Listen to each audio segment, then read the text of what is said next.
என் பிள்ளைங்களை பார்க்க விட மாட்டாங்க. என்னோட லைஃப்ஸ் ஹாப்பியஸ்ட் டேன்னு நான் ட்வீட் பண்ண அவனும் நானும் சேர்ந்து டிக் டிக் டிக் படம் நடிக்கும் போது ஏன் பிள்ளைங்க நான் எப்படிங்க விடுவேன்? கேட்டுட்டே இருப்பீங்களா? இப்படிதான் 50 லட்சம் ரூபா தெரியுமா? 2 பேர் ஸ்கூல் ஃபீஸ்.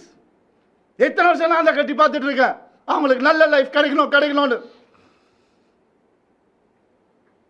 குழந்தைங்க பத்தி என் பாசத்தை பத்தி பேசாதீங்க. உங்க யாருக்கும் எதுவுமே தெரியாது.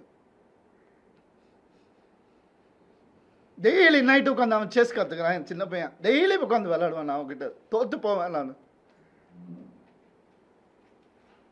என்ன சொல்றீங்களா? குழந்தைங்க மேல அன்பு இல்லைன்னு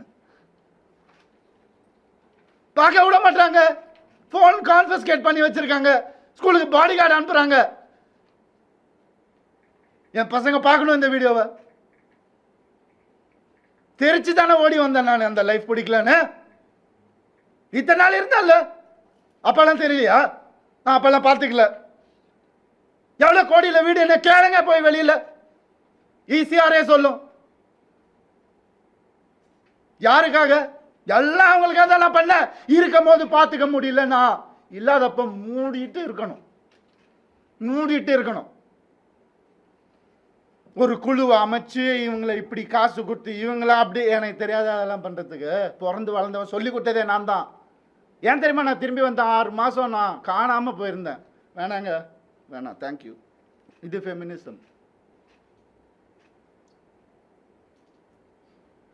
என்கிட்ட கேட்குறாங்க எப்படி அவன் வரான் பார்த்துடலாம் ஷூட்டிங்க்கு.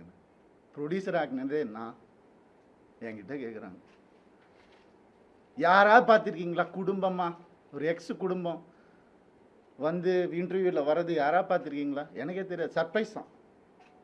வந்து ஏன் மாப்பிள்ள, ஏன் இது, ஏன் அது, எதுக்கு? நான் பாட்டுக்கு தானே இருந்தேன். அப்படியே போயிருக்கலாமே. எதுக்கு சுரண்டி ரத்தம் வர்ற அளவுக்கு உயிர் போகிற அளவுக்கு சுரண்டுனா என்னங்க பண்ணுறது ஒரு மனுஷன்? எனக்கு இப்படிலாம் பேச தெரியாதா?